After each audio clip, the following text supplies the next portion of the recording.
Himalaya. You're listening to The Girl with Self-Esteem Issues, a Himalaya learning podcast. To access my Own Your Shit handbook filled with key insights and exercises, and to join a community where you can chat directly with me, go to Himalaya.com/Rosie. Enter promo code Rosie at checkout for your first 14 days absolutely free. I hope to see you there. All right, guys, this is Rosie Mercado, and you're listening to The Girl with Self-Esteem Issues, where we talk about the journeys that people take, that we take, and the lessons that we learn along the way. Today's guest is a very good friend of mine, a special marketing guru and author, Carlos Gil. Welcome, Carlos. Oh, my God. Now it's me interviewing you in a different setting. We're not at NASDAQ. We are in our own homes with the crazy pandemic going on. Isn't this crazy how life just kind of like never expected, how everything changes? You know what, this is chill. First of all, it's great to be here, connecting with you, reconnecting with you. I see all the amazing content that you put on social media. And in fact, right before I jumped on here, I was giving you kudos to my followers, because you're always just so positive. And I think in these times where we're at with the pandemic, we need more positivity than we need, chaos. And you got a lot of people scared right now. So thanks absolutely for all that you do. And thanks for having me on. Oh my God, thank you. Well, talking about positivity, I love to start each conversation with our quote of the day and, kind of send some, inspiration and get us, kind of thinking, of a lot of things. But in particular, this, I don't know why, when doing these interviews, I really think about quotes that really inspire me, and I'm inspired through the person that I'm going to interview. So this really, it came to mind. So I don't know what you think about this, but it's our quote, and it comes from author Ron Carpenter Jr. A teachable spirit and a humbleness to admit your ignorance or your mistake will save you a lot of pain. However, if you're a person who knows it all, then you've got a lot of heavy-hearted, experiences coming your way. And when I read this, I we'll talk about it ahead, but there's just this one moment where you did something just that I thought that was incredible. It was so full of respect and humbleness that completely, you just owned that moment, and we'll talk about it ahead, but it really completely changed. I saw the human side of you, and I saw your heart, and it was just I just wish a lot more people would be just authentic and just put it all out there. Don't you think? By design, it should be that way, but for many different reasons that we can get into, people show you one side of themselves on social media. They're not really giving you the full picture. And, it took for me to go through my lumps in life, but also it really took for me to write a book around marketing and social media to make me analyze, first of all, my performance. I write throughout my book, Then to Marketing, that social media, a lot of what we see is an illusion, it's smoke and mirrors. And the more I started writing, the more I started analyzing, man, going back to when I started to see a little bit of popularity and internet fame on these platforms. I was much younger back then, and it kind of went to my head. I enjoyed that high that social media gave me. And I even kind of created more of a character, if you will. And it's taken me kind of going full circle. And, we'll talk a little bit about this interview, more my personal life. But it's taken me so many years for me to realize that a lot of what I was showing on social media at one point wasn't the full picture, so to speak. And I think for a lot of folks out there, they're just, I don't know if afraid is the right word, but I think there is a sense of fear, though. There is a sense of fear because and at least this is what I've learned, because I'm you've known me. I have been an open book, and because I've been an open book, I have gotten a lot of shit for who I am and for the things the mistakes that I've made that I've been so public about, because I'm look, if you're going to get to know me, whether it's private or publicly, you got to get to know my values, who I am, and I'm human. And because I'm human, I'm definitely not perfect. So I just learned at some point, my dad says, if you're going to walk in integrity, walk in integrity. And I didn't quite hit me until I started doing it. I'm like, you know what? I might as well, I just have to put it all out there, because not only is my family watching, but my kids are watching, and my kids are watching. And I just want them to always have this memory of all right, she owned what she did. She is who she is. What you see is what you get. And I just found it very liberating. But I also found that with that, there was a sense of fear that came. And the fear came for me damn, are people going to reject me? Am I going to get a job? What is the criticism? Like there's all these things. And that fear of rejection becomes a fear of self-rejection. I don't know if that resonates with you. Yeah, no, it definitely does. And you broke it down really well. I think for a lot of folks out there, myself included at one point, we're afraid to really let people in because we don't want to be judged. Yeah. So instead of letting people in, instead of allowing people to critique us and really see who we really are inside, we put up a facade, we put up a front. You look at platforms like Instagram, right? And by design, they're intended to show people's best image. That's why you have beauty filters, right? That's why, you post out one really good photo that people are going to see and they're going to give you the most likes. Or the most damn. Gives you that high. But here's what I'll tell you, Rosie, and anyone else watching or listening to this. When you really make yourself vulnerable and open up, what you're really doing is you're making yourself relatable to others out there. Because let's face it, the majority of people aren't winning every single day in their life. That's true. And we look at like where we're at right now at this point in history with COVID. Heck, you have people losing their jobs, houses, cars, money, right? It's tough times. So for a lot of the influencers out there that I see that are still kind of operating like it's business as usual and posting the parties and the cars and the private jets, that's all. I gotta say, what you're doing is you're alienating 99% of the population out there that doesn't relate whatsoever. So what I've really had to do quickly over the last several months, as I've even encountered loss of business and kind of gone through these, I don't want to call it depression whatsoever, but I kind of go through these moments of like lack of motivation. This roller coaster. Yeah, these roller coaster rides, which is normal because we're human beings going through a human experience. I'm like, F it. I've got a platform and I'm going to just tell my community, hey, there's days I just want to play video games. There's days like today, I've been doing a lot of exercise, eating right. You know what I mean? There's days like today where I go on a 3-mile walk and I go on Instagram. I just let it all out just to let people know, like, this is what's happening right now. And guess what? My DMs blow up with people saying like, yo, that's real. That's relatable. Yeah. That really I love that. speaks to my soul. And you stopped doing that for a while because you just started doing your walks again. I know because I follow you. I watch your stories because I find it so inspiring when you really, like, when you started picking up, your platform and you started putting that, camera in front and you're just, today's time for a stroll and you start walking. It's kind of like, it's therapeutic because you start venting, but at the same time, I'm like, holy shit, I'm not the only, I'm not the only one going through that. Like, it's like we connect. It's like we connect on a level where it's like, okay, then, I'm not alone in this. Someone else is going through that. Or, what, he's thinking exactly what I'm thinking, but he's saying it. And it's like, okay, I could breathe, which is, I think we need that because there's been such a loss of connection, human connection now, because of COVID. And we're like, we're distancing and we're doing all this. At the same time, I think a lot of people are experiencing a lot more sense of loneliness. So when you see other people that you inspire or you connect with that have been so professional, they put their best pictures up, being real, you're like, all right, that person's human. Like they have good moments, they have bad moments. Not that I wish it upon them, but it's like, okay, that I could be that person. I could be him. Like I could get to that level, but I know that he goes through that too. So it's not like all glamorous and glorious and like successful all the time.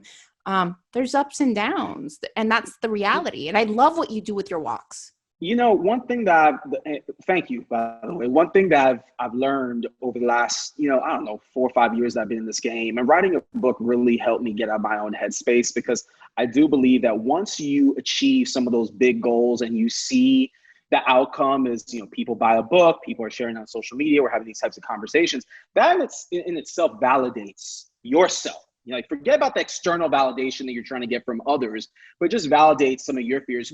I always used to laugh when people would bring up, what is it called? The imposter syndrome. Yes. I used to always look at that word or those words, imposter syndrome. And I used to look at it as like a bad thing. Like, oh man, like that kind of means fake it till you make it. Oh my God, that's what I'm just going to tell you. Fake it till you make it is what resonates. When you say imposter syndrome, it's like, I hear this voice, like fake it till you make it. Like, you know what I mean? Fake it till you make it and imposter syndrome are not one and the same. And I want to break this down. Break it down for me. I want to learn. Because fake it till you make it, from my perspective, means show people an image or an illusion of someone that you're not in order for you to eventually get to where you want to be.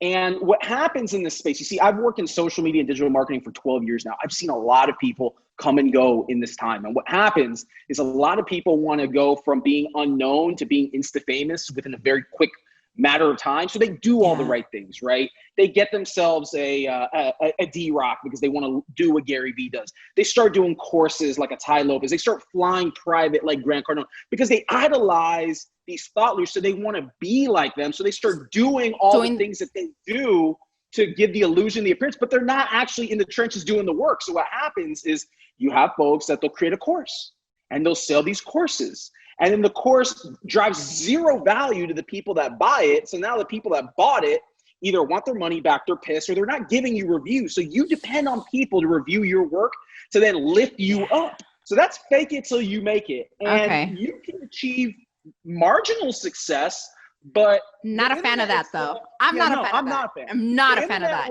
The internet will like weed you out quick. And you see, throughout my climb, I'm almost 37. I started doing what I do at 25. In the last 12 years, I can't tell you how many times people have said, get yourself a ghostwriter to write a book. If I would have gotten myself a ghostwriter at 25, 26 years old, I would have had 8, 9, 10 bestsellers by now, but I would have been a phony, right? It wouldn't have been my work. It would have been someone else's work that I take credit for, right? So eventually at some point that's going to catch up to you. Now, imposter syndrome, what I believe that is, again, just my take, I've been doing a lot of kind of research on this and a lot of reading up on it, is I feel imposter syndrome is more internally not feeling like you own or deserve your success for one reason or another. And that in itself is different because on the outside, people see you one way, you see yourself on the inside a different way. And that's a struggle I think a lot of entrepreneurs, especially in this age of social media marketing, I know I've gone through these bouts. This is what we face without actually vocalizing or saying. And quite frankly, I think this is the first time I ever even publicly share this with anyone. So when I wrote well, thank you. I appreciate you because this is important things. I really think that this message needs to be heard because as you're saying that, I think every entrepreneur out there that ever existed has gone through this, that they did not feel worthy of they did not feel worthy being in a room where there's so many successful entrepreneurs and there's this moment that comes into your head internally. Cause I've been there. I can tell you, I've been on stages and I'm like, what the hell how did I get here? Like, and I would look at my manager and be like, I don't think I should be here. And I've jeopardized opportunities because that inner voice inside of me did not match everything that I was living in. What happens at some point, these two collide, they crash, and then that opportunity is gone because that energy didn't meet. You know how much we hold ourselves back? We're scared of what's going to happen one way or another. And I'll give you two real life examples, which really started to make all this kind of click and come together. One, when I was writing my book, The End of Marketing, I was really excited to write this book, but then I also had this fear. Well, what if, there you go. There we go. What if no one buys it? No, but that was my fear. I'm writing this book, but what if no one buys the damn thing? What if no one reads it? What if people think it sucks? And that's when that voice gets in your inner head, and it starts to really F with your confidence. And then you know what? The book came out, it became a bestseller. I was like, I can breathe now because again, external validation. But recently, COVID happens. I started losing a ton of business, so I started up a new business, a mask company, Outlaw Masks. Now, no one knows Carlos Gil as being into fashion or e-commerce. So again, this is where imposter syndrome starts to kick in. Well, I'm a best-selling author. People have already seen my face all over the internet. I'm a public speaker. I'm this marketing guru, this, that, and the other. What if I fall flat on my face and no one buys a mask for my new company? Or what if you're crazy successful and everything just blows up and you're like, wow, I just found something else that I'm super successful at? Yeah, and that's where we're at now, 3 months in.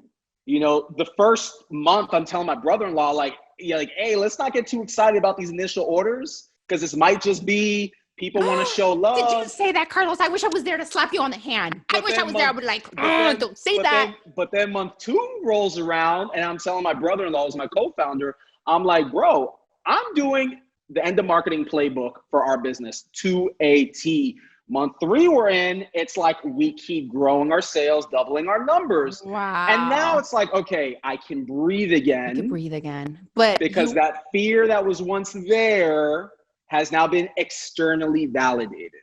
Yeah. Wow. That's so crazy. Thank you for sharing that intimate that intimate moment, because a lot of entrepreneurs, I feel, don't like sharing that. They like to share their successes, but sometimes they don't like to share their fears or their failures. And I think that is equally important in growth and success, because they're lessons that are taught for you for a reason. You have to grow from mistakes that we commit. And I think it's really important that other people are reminded that you have to breathe. It is something normal that we all feel.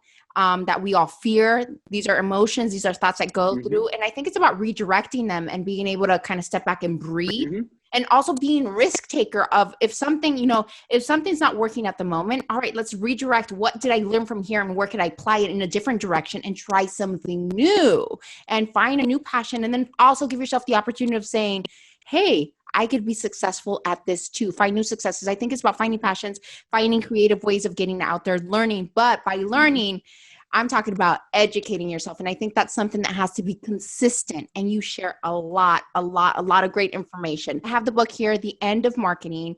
You are a published, successful author, Carlos. How does that feel, first of all, to say that? Like, you have an amazing book. You've shared some stories. This was therapeutic. You grew through this. You changed. You've been successful now in a different venture, in a different business. You've applied everything that you talk about. So you're not just talking about it, you are actually applying it, living it, pushing it forward, and you're being successful. Now, there is this page that I absolutely love, because that we've talked about it, because I was not very successful in the past with relationships. And it really, when I saw this, I was like, oh my God, you were talking my language right now. This is just so true across everything. And because I was so unsuccessful in relationships, it was in my mind that I was like, I need to be the best person. I need to learn everything about relationships. And just at some point, I know I will be successful, but I got to keep going until I find the right relationship, a healthy relationship. But you talk about this, and this is on page 86.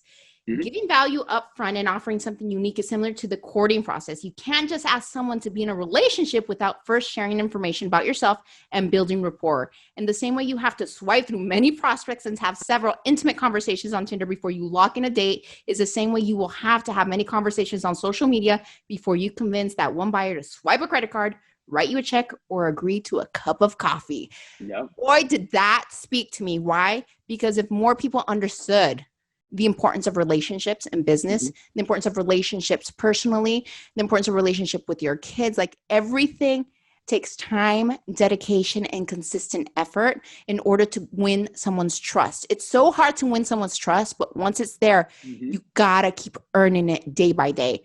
Tell me a little bit about that. Why did that come up for you, and how did you learn that? Well, I like to make my writing, my speaking relatable to anyone that watches me or listens, or in this case, reads my material. So I use a lot of analogies. In my book, I talk about pro wrestling, hip hop music, and then, to your point, the comparison of dating and Tinder. And I look at business and dating as really one and the same. It's just there's a different outcome on the other end of the transaction, right? Yeah. You date with someone, you mate, and then you get married, and you live happily ever after, right? In business, you go through that same courting process of getting to know your potential mate. And there's some business transactions which are very short-lived. There's others that are a lot longer of a buying cycle. But relationships are really at the core of everything that we do. You and I have now recorded a couple times because we have formed a relationship. There's a great vibe. I share you and promote you. You promote me. Like, that's something that's earned. That's not only given. that. Can I also say that we have common values? Like, we have met a place where we have common values. And when you meet someone in business and in friendship that has common values, there's just this grace that comes up upon, this flow that comes upon, that you could work. And it's so important to be able to find people that, and they are out there, but you have to give that opportunity to be able to, and you have to invest. It can't be just about, what are you going to give me? Give. It's about, how can I add value? And you talk about adding value. And that's another key. That's really important. I think, in the world of business, so many folks are wanting for the game to come to them instead of them going out to find the game. And They're, again, promoting their best looking content. Again, the comparisons to Tinder and, let's say, Instagram, content. And I make this comparison in my keynotes, right? In the world of Tinder and online dating, people are promoting their best looking photos because they're trying to reel in and attract a potential candidate to date. In the world of business, we do the same. We put our best content because we want to attract people over, because people are visual creatures of habit.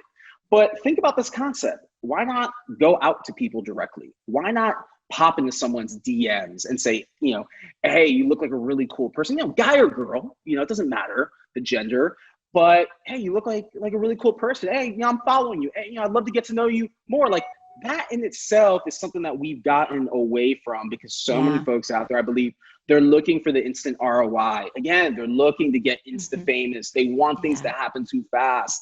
And, this whole space that we're in, it's noisy. It really, really is. And especially now.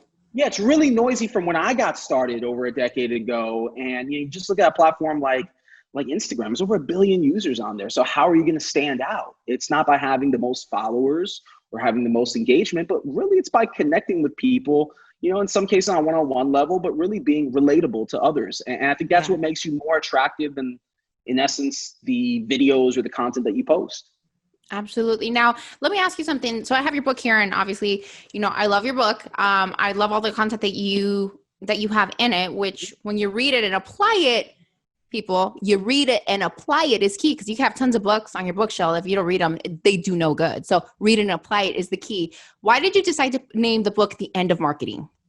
Such a good question. First of all, I want to say I'm impressed that you've read the book, or at least read some passages of it, because I've done a lot of these podcast interviews where the person interviewing me doesn't even have the book. So thank you, Rosie. I wanted to go for a name that was catchy. First and foremost, there have been probably thousands of books on the topic of social media marketing that were written prior to me writing The End of Marketing. And I feel that when I was sitting down and I was thinking about a title, first of all, the original title wasn't even The End of Marketing. I can't even tell you now what it was, because it's been a couple of years. But my publisher kind of kept pushing back and said, imagine you're walking through an airport and you walk right by a pile of books. And I've done this countless times in my business travels. What's going to catch your attention? And I said, very simple, the title and obviously the cover, because a lot of people judge a book by its cover. So my persona, if you will, that I've kind of built over the years on social media, it's a little bit edgy. It's a little bit out there. You either love it or you hate it.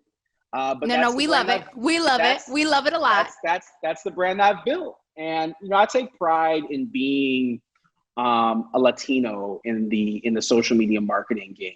I go to a lot of these conferences. I don't meet a lot of other people who are Hispanic.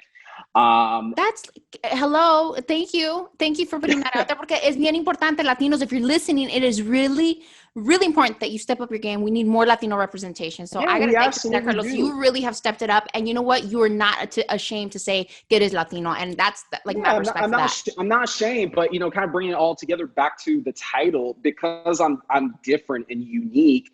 And I said before, either love me or you hate me. There's folks that don't like my brand, because I'm boisterous, I speak loud, I'm edgy, I kind of go against the grain in a lot of areas. And if you read my book, you'll see, like, I was just talking to a guy yesterday. I was like, hey man, like, you bring us some really good points throughout the book, but it's a little too aggressive for my liking. Right? So again, what's in the title? First of all, I stand by what's in the first sentence of the book, that marketing as we know it is dead. Because it is. Today, marketing is so many things. Marketing is not just a brand marketing to people. It's people marketing to people. It's people building brands, people being brands themselves, ourselves replacing logos. So again, and especially now, Carlos, it's changed even more with the pandemic. Like, brands really have to step up and change things because of the pandemic. There's more people at home scrolling, and to really pay attention to that. People are spending hours upon hours on their phone. So here's the irony in what you just said. First of all, I just announced on social media today that book number 2 is coming out in 2021. So bravo! You heard Congratulations! It here on the Rosie Mercado podcast first. Book number 2 is coming out in 2021. The way the book number 2 came up so quickly was, first of all, a lot of folks have been reaching out to me since March when all started. My book, It came out in October, was doing great in sales. Beginning of the year rolled around, was kind of below on the charts, and then all of a sudden skyrocketed, like almost number one on Amazon in business books. And it's been holding in the top 10 since March, because a lot of people now are gravitating to this book that has an apocalyptic end of days type feel to it. And then the subtitle being humanizing your brand, the age of social media. Like, people now understand that concept, because as consumers, we're tired of the rhetoric from brands and from media. And we also realize that we're taking to social media to engage with other people who are brands. So I immediately reached out to my publisher back in March and said, hey, look, I realize that this book isn't even a year old, but we've got COVID. There's so many lessons. I'm being asked to speak about how to grow a social media following or grow a presence in a crisis. Then a couple months ago, Black Lives Matter happens, right? It's another moment in time. So I was able to convince my publisher and look, I realize you like an author take 3 years to promote a book, but hey, I'm ready. It's time. It's time more now than ever. The way I'm also hardwired is if I don't do it, someone else is going to do it. So Absolutely. We've already seen that the end of marketing has been a success. Let's keep the good times rolling. Oh my God, Carlos, congratulations on that. Really, it's a lot of hard work, and it takes a lot of energy to put into this and to learn and to grow. I mean, I think your book, The End of Marketing, is amazing now more than ever. I cannot wait to see what you bring and all the lessons that you learned through COVID, through, people being at home and being forced to be at home, and then social distancing, how everything has changed through the pandemic and what lessons and how everything's going to shift, because there's this huge shift happening. And, in order to really connect with people, I mean, there's so many things have changed. It really, because now, like you said earlier, it's not relevant, like your best car or your airplane or the glamour, that's not relevant anymore. People aren't connecting to that. If anything, that you're pushing people away and you're pissing people off, and people are more vocal. People are more angry now, and they're vocalizing it. So we're seeing a lot of that. Mm-hmm. Carlos, I have a question. This is the part where we go and we talk about Rosie's takeaways. This is a moment of adversity that pushed you forward and that you really grew, you learned from. And this is where we like to share the human side of our guests, not just their successes, but their lessons that they learned. Now, we talked at the beginning of the podcast that there was this moment, and I've known you for a while, and we went and we had dinner and we sat down and we were just talking about, just life and things that happen. And there's just this moment that publicly, you being so much into marketing and just showcasing, you showed everything business, and we've learned a lot, but there's just this moment that you took that I think it took me by surprise, but at the moment it took me by surprise, you gained my respect. Why? Because I wish, especially men would take the time to do this when they've either hurt someone, when they disrespected someone, or, they've fallen behind, and you're human. Everybody goes through mistakes. But you took this time and you made this post. And, I want you to kind of I would love for you to share this, because this for me, for you to do this, I know it was a huge step, and I know that you put a lot of time to think about this. But can you share a little bit about what happened, with this? Absolutely. This moment? Absolutely. So, kind of address the elephant in the room. People probably wonder, what the hell is she even talking about? Yeah. So, I first want to preface by saying I will do my best to tap dance around certain details just out of respect for all parties involved. So absolutely. I think we can agree on that. Yes, absolutely. So, about 3-ish years ago, my wife, who I'm married to still today, we separated. It wasn't by her choice. Let's just say that. And I was in a relationship with someone else that I have a child with. And so I think you can kind of connect the dots there. So I'm in a relationship with another person while going through my divorce at the time. And, I'm going through all these things, right? I've got a show, NASDAQ, I'm speaking all over the place. I'm seeing a certain level of success that was foreign to me, that in my previous relationship with my wife didn't exist, because I was still climbing. And it seemed like when I found myself in this new relationship, I started achieving these new levels of success. And that was just, it was great, right? But then there was a part of me that continued to feel empty. And this is really where I want anyone's listening to this out there that's probably going to relate to this. Just because you make a few dollars, just because you write a book, that doesn't make you happy. Like in the moment, yes, it's cool to tell everyone on social media, hey, I did this and get thousands of likes. It's cool. But when you put that phone down or you close that computer, or in your moments of solitude, is when you really start to analyze like what's missing. And, last October when my book came out, the day that my book came out, I was in Charlotte, North Carolina. It was October 3rd. And I was at a hotel because I had just done speaking engagement. And my book that I worked so hard to write and publish had just come out that day, and I was by myself. And that was a moment in my life where I started realizing, like, what the hell am I really doing? Okay. I've got, in full transparency, a lot of kids, right? And, Beautiful kids, yes. Beautiful kids. I've got a lot of kids, not all from the same mom. And it was just really a moment of introspection that dawned on me. And I really felt a heavy heart. And, at the end of last year, I came back to Florida. My wife and I reconciled. We recently moved back in together, actually, because of Corona. Corona kind of forced us to move back in. And it was at the beginning of this year, you're referring to a post I put on Instagram, really giving her place, but also apologizing to her publicly. And one of the things that my wife has said to me many times over the years is something along the lines, and you could probably fill in the blanks here, Rosie, something along the lines of like, the apology has to be louder than the offense. Yeah. Right. And so many people on social media over the last 3 years, not by design, have kind of poked into my life to see what's going on. And again, there's only so much that you can sweep under the rug before Absolutely. People start to question, well, like, what's really going on? Are you divorced? Who are you with? This sort of thing. And it's kind of the price that you pay being a public figure, if you will, on social media. But, I put this post and let me tell you something, it was like a weight that was taken off of my shoulders. That was released because it had been 3 years in the making. A lot of folks from afar, they were happy to see that. People decided at one point not to follow me, and some of those people came around. And what I'll say to anyone else out there is, if you're going through a situation in life right now, infidelity related, what have you, like, it happens. It's not something that you should necessarily be ashamed about. It's tough to speak about it openly. And, it's funny that we're talking about books, because at some point or another, I'd love to write a book about relationships. We talked about that. I told you, we talked about that. I'd love to do a TED Talk. I'd love to do a TED Talk around, around relationships, everything from why people cheat to, the price of fame, the illusion of fame. Because I tell you what, like, I think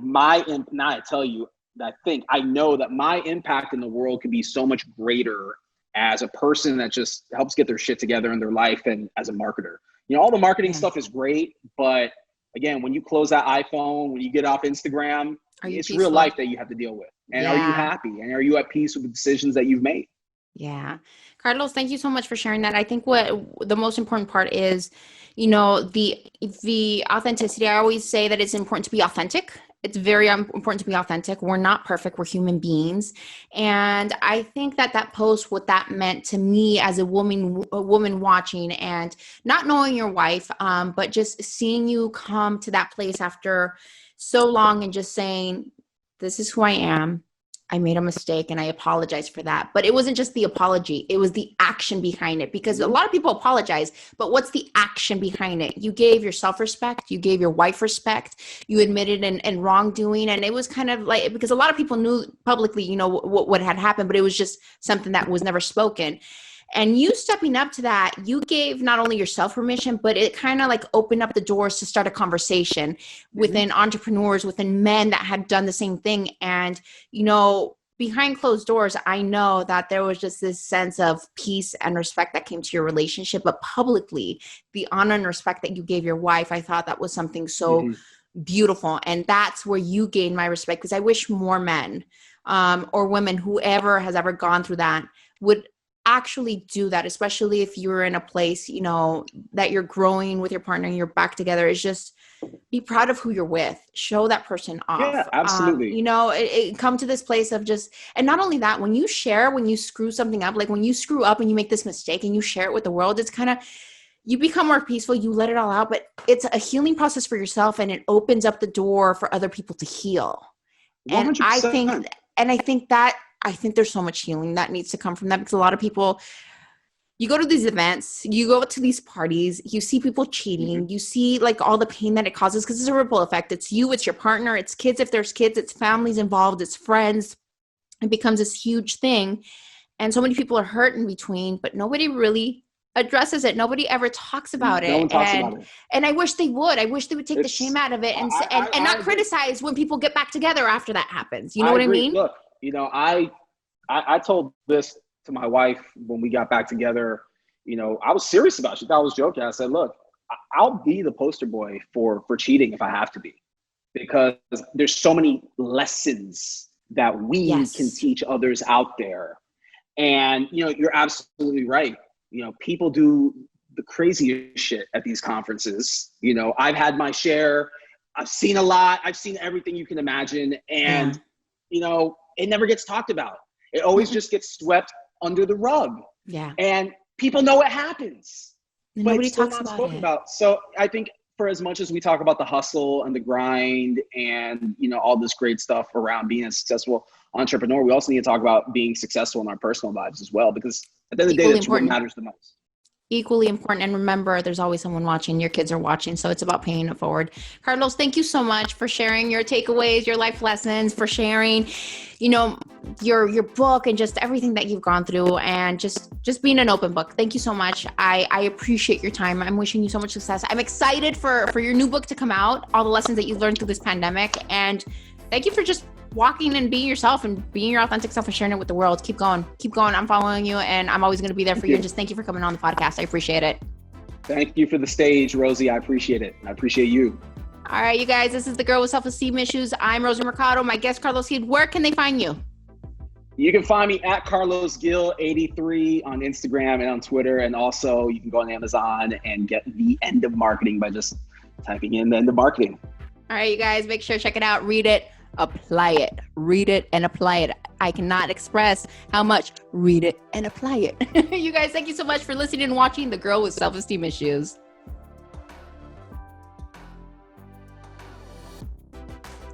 You may feel a loss of identity, and ask yourself questions. Who are you if you are capable of doing this? Who am I if I stay in a relationship with you? You may also feel a loss of self-respect, anger at yourself for missing the clues, and you might even feel emotionally out of control. These are all completely normal emotions. The next thing is to embrace your feelings. Like, you have to feel what you're feeling and talk with your partner or a therapist about them. It is so important to explore what you are feeling and to engage your partner in that discussion. Avoiding these feelings or denying them only makes them stronger and makes a further wedge in your relationship. It just makes it all worse. Since infidelity usually involves the withholding of information, in order to fix things and move forward, you have to share everything between partners. If your partner refuses to discuss the subject in a meaningful way, it's best to seek professional help for yourself so you can identify and work through these feelings. Regardless, you have to make a conscious decision either to stay in the relationship or get out.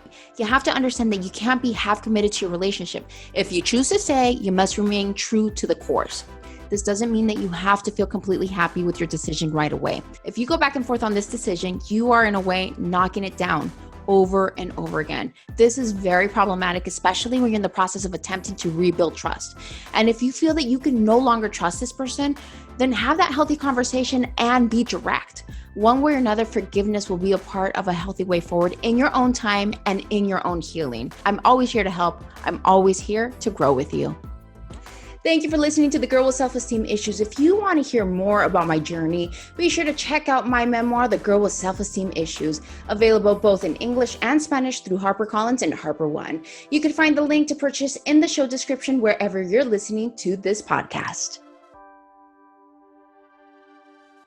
Hey guys, this is Rosie Mercado with the Girl with Self-Esteem Issues podcast, showing you the look of the day. My top is provided by Target.com, jewelry by Linda Maria Jewelry, nails by Lily, and my makeup by Drea, hair by Jennifer Arias, and special thanks to Xana Beauty for my makeup brushes. Thank you for listening to The Girl with Self-Esteem Issues, a Himalaya learning podcast. To access my Own Your Shit handbook filled with key insights and exercises, and to join a community where you can chat with me directly, go to Himalaya.com/Rosie. Enter promo code Rosie at checkout for your first 14 days absolutely free. I hope to see you there.